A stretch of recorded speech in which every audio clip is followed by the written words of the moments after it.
A continuación se verá lo que es el título 4 de las personas físicas, capítulo 3 de los ingresos por arrendamiento en general por otorgar el uso o goce temporal de bienes inmuebles, donde nos enfocaremos en los artículos 114 al 118, siendo de gran importancia conocer que se consideran ingresos los provenientes de arrendamiento o subarrendamiento en general por otorgar al título honoroso el uso o gozo temporal de bienes inmuebles. De igual forma, saber que con este régimen los beneficios que otorga son muchos, como por ejemplo que se pueden realizar los pagos provisionales de manera trimestral en el ISR y en ciertas especificaciones en el caso del IVA.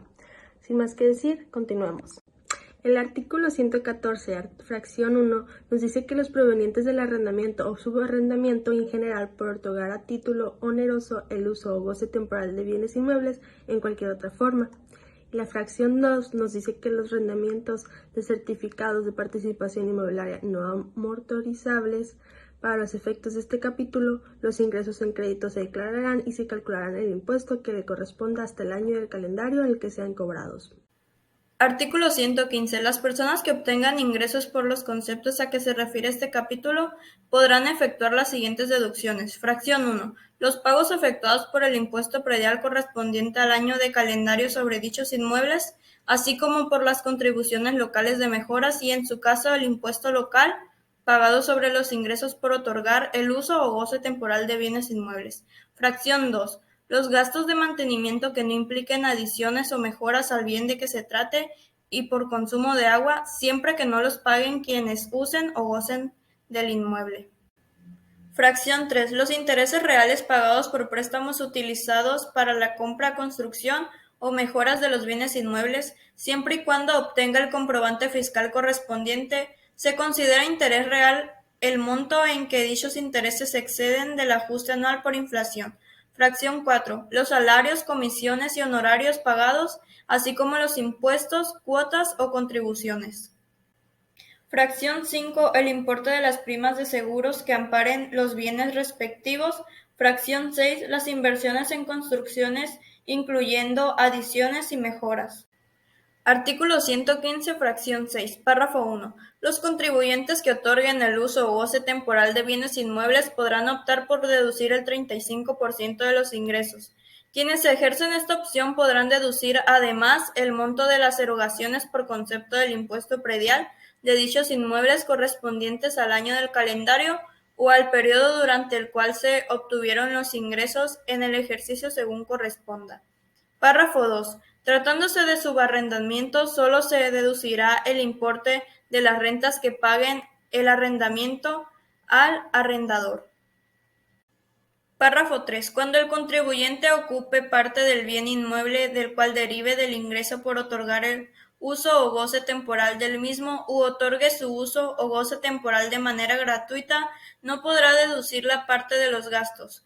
En los casos de subarrendamiento, el subarrendador no podrá deducir la parte proporcional del importe de las rentas pagadas que correspondan a la unidad que ocupe o que otorgue gratuitamente. Párrafo 4. La parte proporcional a que se refiere el párrafo que antecede se calculará considerando el número de metros cuadrados de construcción de la unidad por el ocupada u otorgada de manera gratuita en relación con el total de metros cuadrados de construcción del bien inmueble.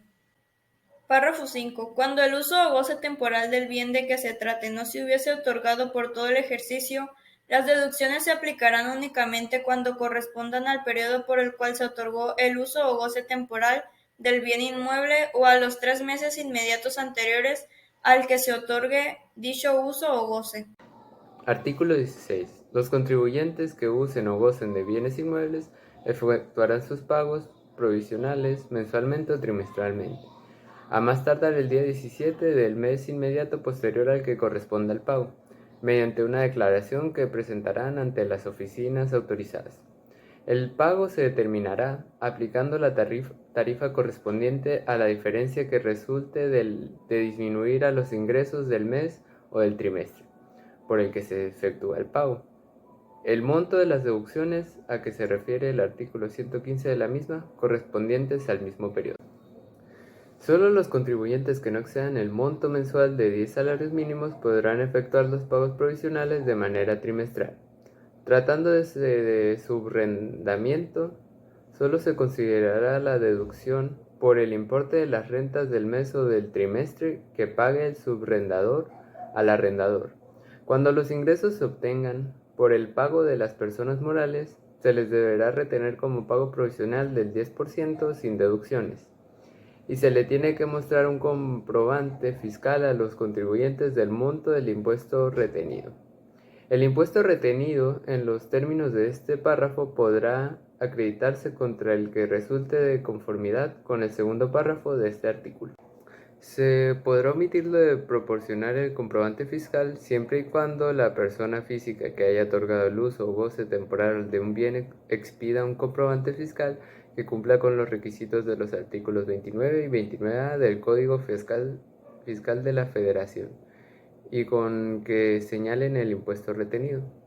Las personas físicas que expidan el comprobante fiscal podrán considerarlo como comprobante de retención del impuesto y efectuar el acreditamiento del mismo en los términos de las disposiciones fiscales. Artículo 117. En las operaciones de fideicomiso por las que se otorgue el uso o goce temporal de bienes inmuebles, se considera que los rendimientos son ingresos del fideicomitente, aun cuando el fideicomisario sea una persona distinta, a excepción de los fideicomisos irrevocables, en los cuales el fideicomitente no tenga derecho a rendir del fiduciario el bien inmueble, en cuyo caso se considera que los rendimientos son ingresos del fideicomisario desde el momento en que el fideicomitente pierde el derecho a readquirir el bien inmueble. La institución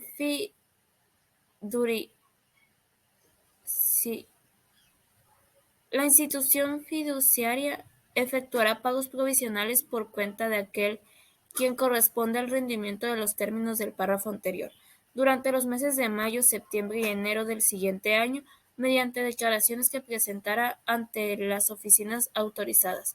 El pago provisional será el monto que resulte de aplicar la tasa del 10% sobre los ingresos del cuatrimestre anterior sin deducción alguna.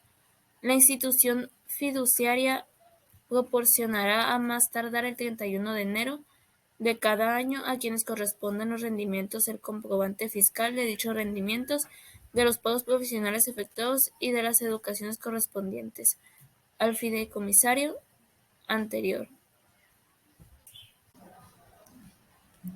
Artículo 118. Los contribuyentes que obtengan ingresos de los señalados en este capítulo, además de efectuar los pagos de este impuesto, tendrán las siguientes obligaciones. 1. Solicitar su inscripción en el Registro Federal del Contribuyente. 2. Llevar contabilidad de conformidad con el Código Fiscal de la Federación y su reglamento.